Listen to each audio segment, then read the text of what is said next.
아멘. 네, 오늘 말씀은 어리석은 자와 소망의 하나님이라는 제목입니다. 여러분, 해바라기 꽃을 한번 생각해 보시기를 바랍니다. 해바라기 꽃을 본 지가 오래된 것 같은데요. 네, 해바라기 꽃을 보면 항상 해를 향해서 고개를 돌립니다.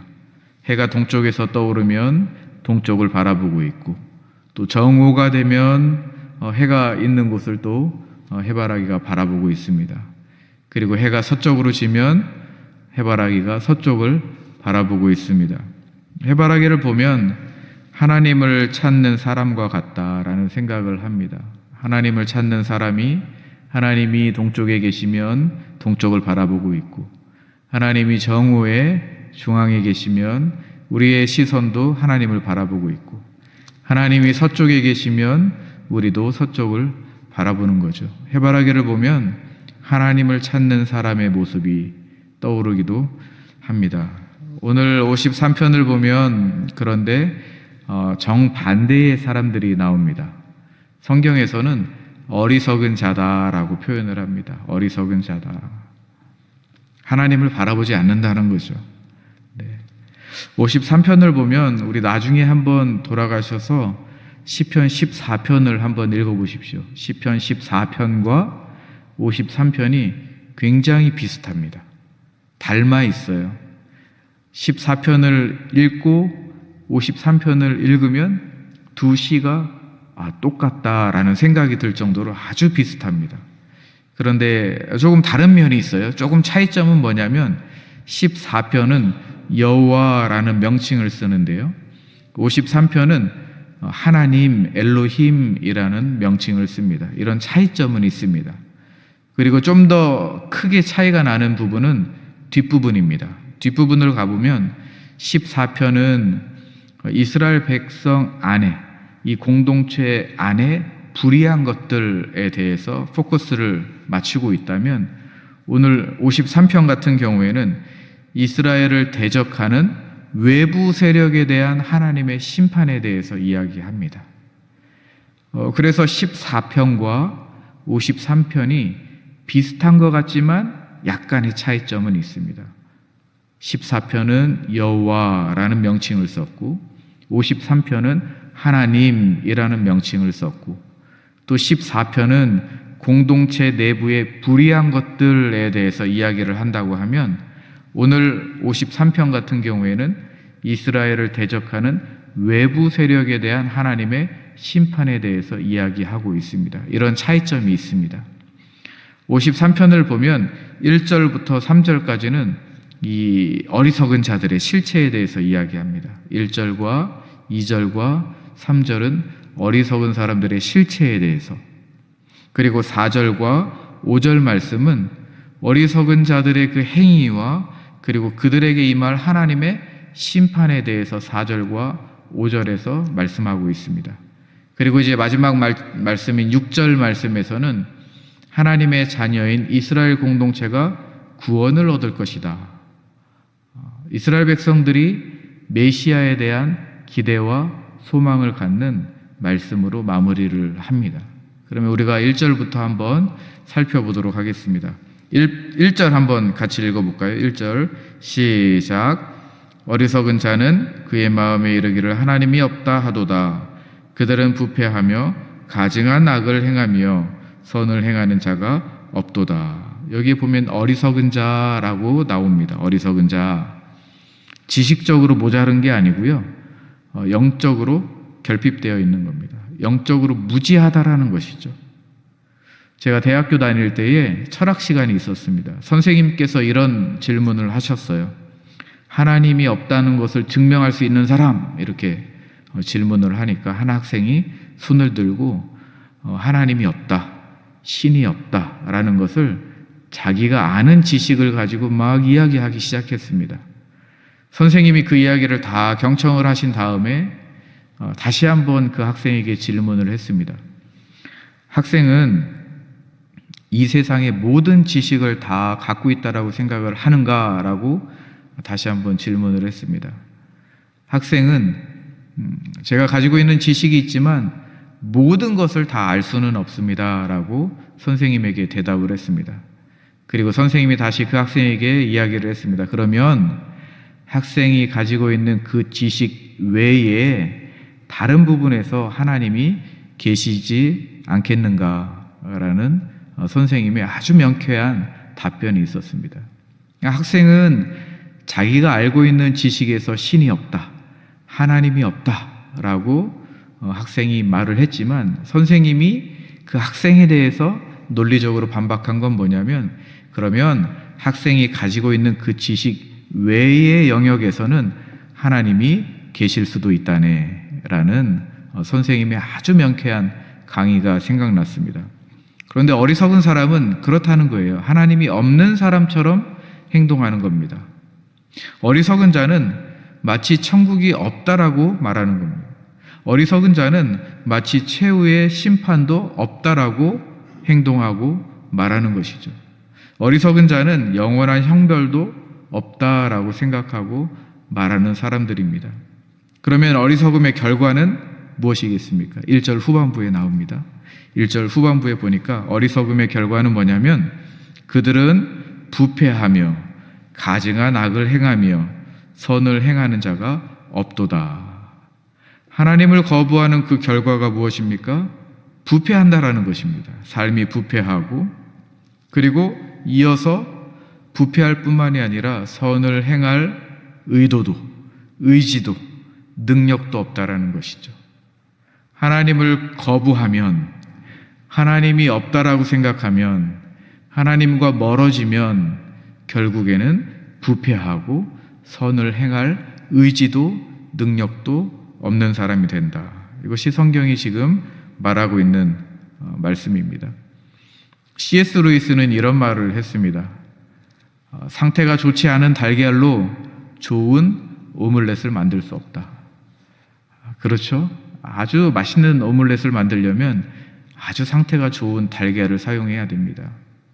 그러니까 우리의 삶의 열매가 아주 탐스럽고 보기 좋고 하나님 보시기에 기뻐하는 그 삶의 열매를 맺으려면 우리가 어디로부터 시작해야 되는지를 알아야 됩니다. 맛있는 오믈렛을 만들려면 상태가 좋은 신선한 달걀을 사용해야 되는 것이죠. 우리가 아주 멋진 하나님 앞에 기쁨이 되는 삶의 열매를 맺으려면 우리가 어디로부터 시작해야 되는가? 하나님으로부터 시작해야 하나님이 기뻐하시는 삶의 열매를 맺을 수 있는 줄로 믿습니다. 2절 한번 보시면요, 이렇게 이어집니다. 하나님이 하늘에서 인생을 굽어 살피사 지각이 있는 자와 하나님을 찾는 자가 있는가 보려 하신즉. 여러분, 높은 산에 올라가신 적이 있을 거예요. 거기에서 아래 도시를 바라보면 어떻습니까? 높은 곳에서 볼 때와 아래서 볼 때에는 차이가 있습니다. 아래서 볼 때에 복잡하게 얽혀 있는 것들이 있는데 높은 곳에서 보면 질서정연하게 보입니다. 아래에서는 이런 위압적인 건물들이 있어요. 위협적인 건물들이 있는데 더 높은 건물 위에서 바라보면 장난감 같이 보이기도 합니다.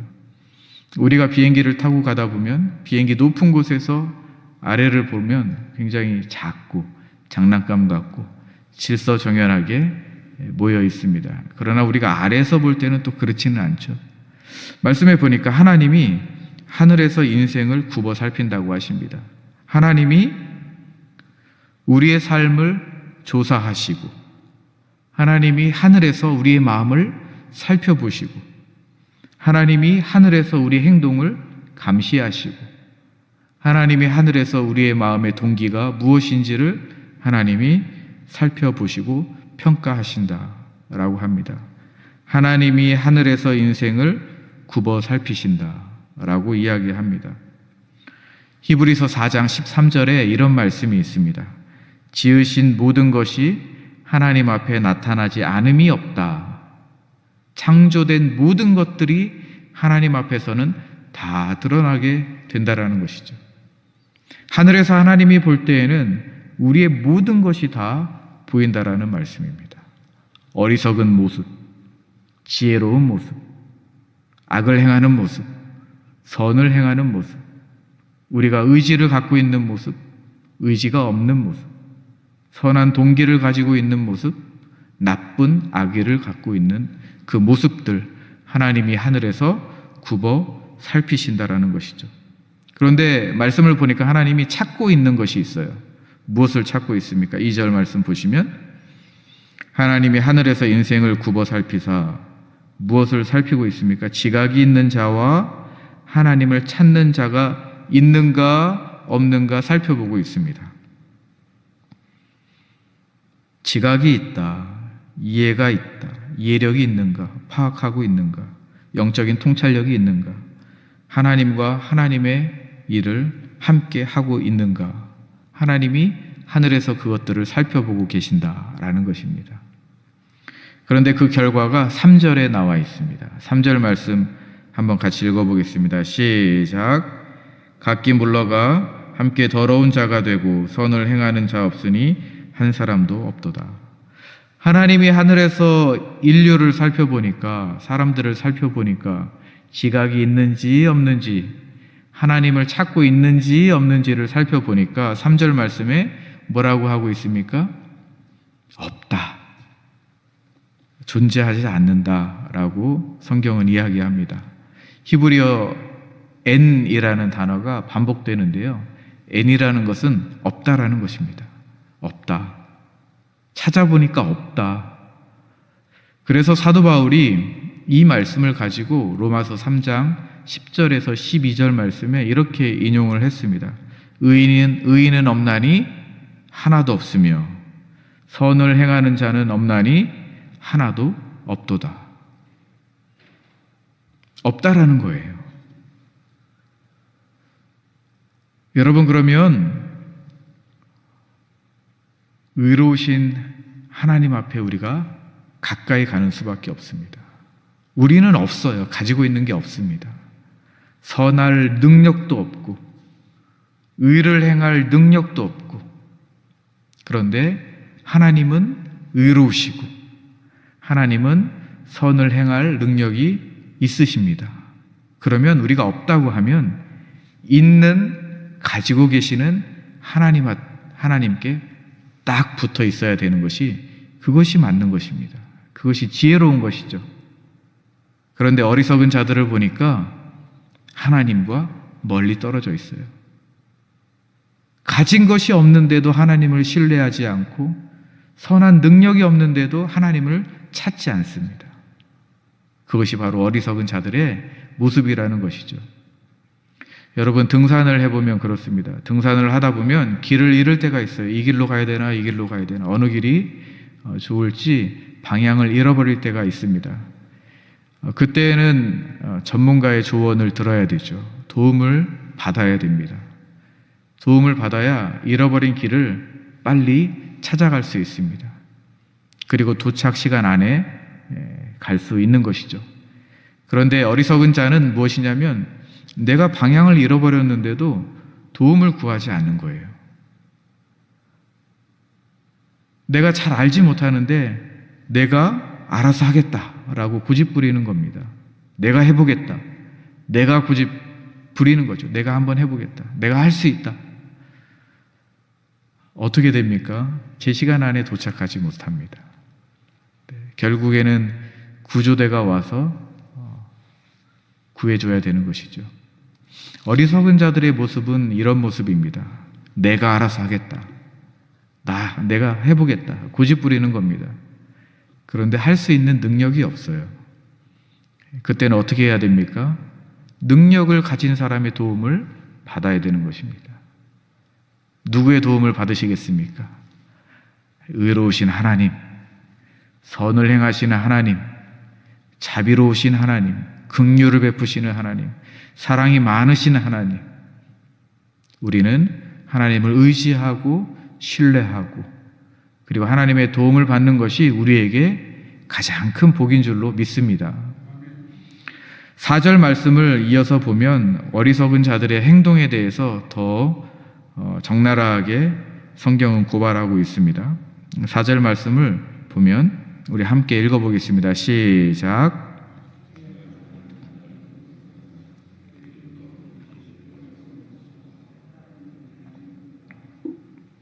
이제 어리석은 자가 죄악을 행하는 자로 이렇게 바뀝니다. 죄악을 행하는 자.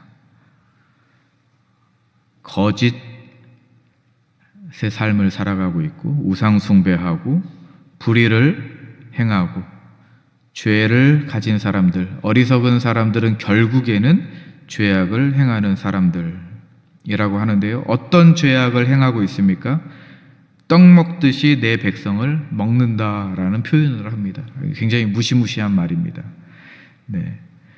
식인 행위를 말하는 것인가? 라는 생각도 들 정도로 굉장히 무시무시한 말인데, 사람을 먹는다라는 문자적인 표현보다는 가난한 자들을 착취하고 억압한다라는 것입니다.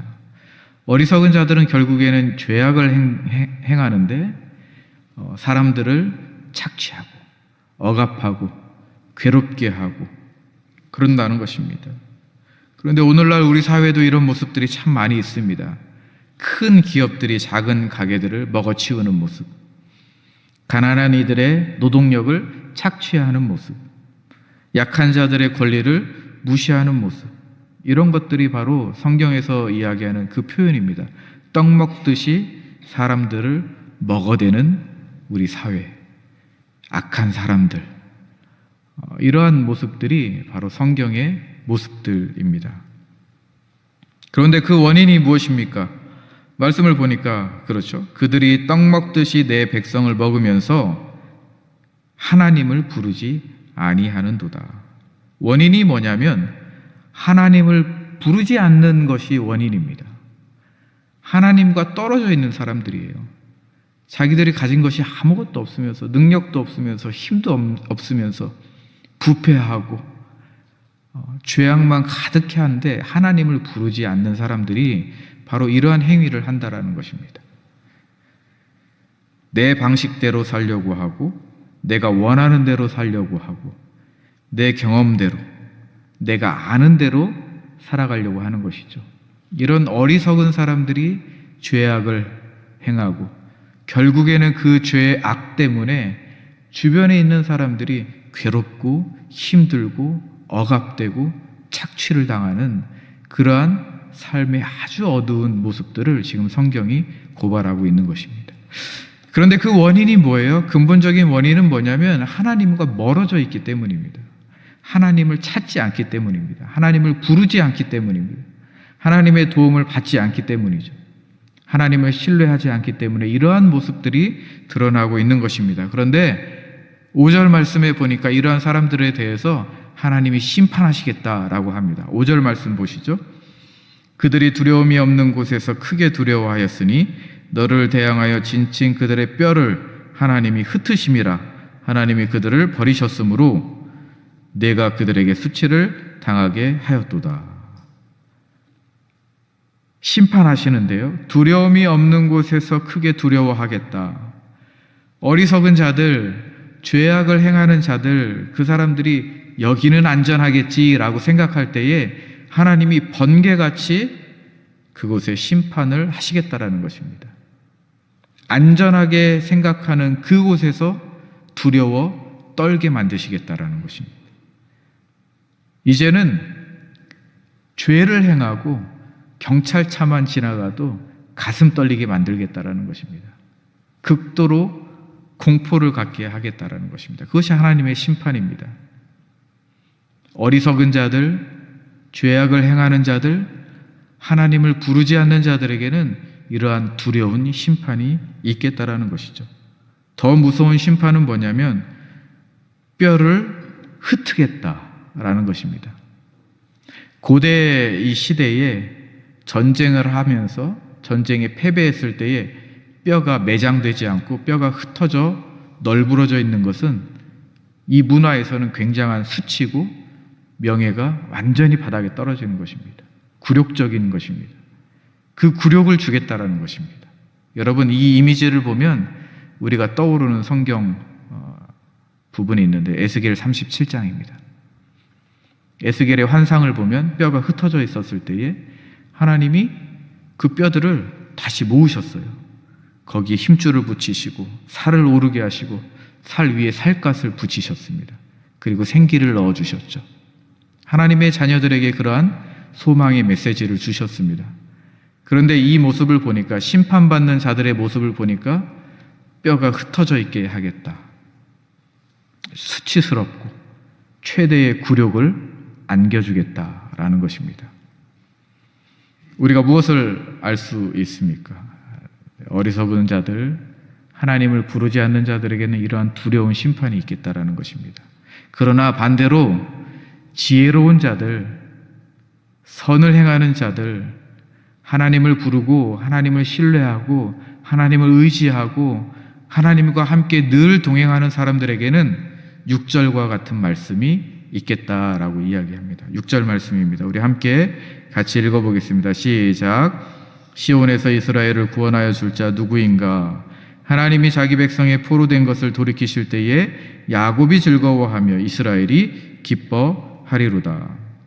지혜로운 사람들, 선을 행하는 사람들, 그리고 하나님을 부르고 하나님을 찾고 의지하고 신뢰하는 사람들에게는 구원이 있겠고, 그리고 거기에 기쁨이 있겠고, 그리고 거기에 즐거움이 있겠다. 이것이 하나님의 자녀들에게 주시는 소망이고 기쁨입니다. 우리에게는 이미 예수 그리스도를 통하여서 구원을 주셨습니다. 그리고 우리는 지금 다시 오실 예수님을 기다리며 그 구원의 완성을 향해서 우리가 가고 있습니다. 그것이 우리의 신앙 여정입니다. 우리들에게 하나님이 주시는 은혜와 기대와 약속은 무엇이냐면 구원의 기쁨을 주시겠다. 구원의 즐거움을 주시겠다. 구원의 회복을 주시겠다라는 약속의 말씀입니다. 그러나 하나님을 멀리하는 자들, 하나님을 알지 못하는 자들, 하나님을 부르지 않는 자들, 내 힘으로 살아가겠다라고 고집부리는 사람들에게는 무시무시한 심판이 있겠다라고 아주 극명하게 지금 대조하는 말씀이 시편 53편입니다. 하나님의 심판은 우리에게는 즐거움입니다. 왜냐하면 하나님의 자녀이기 때문입니다. 왜냐하면 예수 그리스도를 통하여서 우리가 구원을 얻었기 때문입니다. 하나님의 심판은 우리에게 기쁨인 줄로 믿습니다. 하나님의 심판은 우리에게 주님을 다시 기다리는 우리에게는 큰 기쁨이고 즐거움이고 그리고 우리가 이 세상을 살아갈 수 있는 소망인 줄로 믿습니다. 말씀을 마무리하겠습니다. 53편을 보면 대조적입니다. 어리석은 자들의 모습, 죄악을 행하는 자들의 모습, 심판을 받는 자들의 모습, 그러나 하나님의 자녀로서 지혜롭게 살아가는 사람들, 선을 행하는 사람들, 그리고 하나님의 그 구원의 심판의 날에 기쁨과 즐거움으로 그 시간을 기다리는 사람들. 그런데 가장 중요한 것이 무엇이냐면 가장 스타트가 되는 부분이 하나님으로부터 출발하고 있는지, 하나님으로부터 뿌리가 되어서 살아가고 있는지, 그 근원이, 삶의 근원이 하나님으로부터 시작하는지 아니면 하나님이 아닌 나로부터 시작하는지에 대해서 그 삶이 극명하게 갈리게 되는 것이죠. 여러분, 지혜로운 사람이 되시기를 축복합니다. 네, 선을 행하시는 자가 되시기를 축복하고요. 하나님의 심판의 때에 우리가 두려워 떠는 자들이 아니라 기쁨으로, 즐거움으로 소망을 가지고 그 시간을, 우리의 시간을 기다리는 그러한 복된 인생 되기를 주님의 이름으로 축원합니다. 제가 기도하고 우리 개인 기도를 하도록 하겠습니다. 하나님 아버지, 감사합니다. 오늘 시편 53편의 말씀을 통해서 우리를 깨우쳐 주시니 하나님 감사를 드립니다. 하나님, 우리는 때로는 어리석은 자처럼, 하나님이 계시지 않는 자처럼 살아갈 때가 있음을 고백합니다. 하나님, 우리가 머리로는 하나님을 알지만 우리의 삶에서 하나님이 없는 것처럼 살아갈 때가 있었음을 용서하여 주시옵소서. 지금도 하늘에서 우리를 굽어 살피시며 지각 있는 자와 하나님을 찾는 자를 찾고 계심을 믿습니다. 우리가 하나님의 마음을 아는 지각이 있는 자가 되게 하여 주시고 매일의 삶 가운데 주님을 간절히 찾는 자가 되게 하여 주시옵소서. 주님의 공의로운 심판과 완전한 통치를 믿고 기다리는 소망의 신앙을 우리에게 허락하여 주시옵소서. 어둠 속에서도 빛을 바라보게 하여 주시고 절망 가운데에서도 소망을 잃어버리지 않게 하여 주시옵소서. 우리에게 믿음을 허락하여 주시옵소서. 야곱이 즐거워하고 이스라엘이 기뻐하리라 하신 이 말씀이, 이 기쁨이 오늘 우리의 삶 가운데도 좀 넘치게 하여 주시옵소서. 오늘의 주신 이 말씀 붙들고 오늘 하루도 복된 인생 되게 하여 주시옵소서. 감사함이 예수님의 이름으로 기도드립니다. 아멘.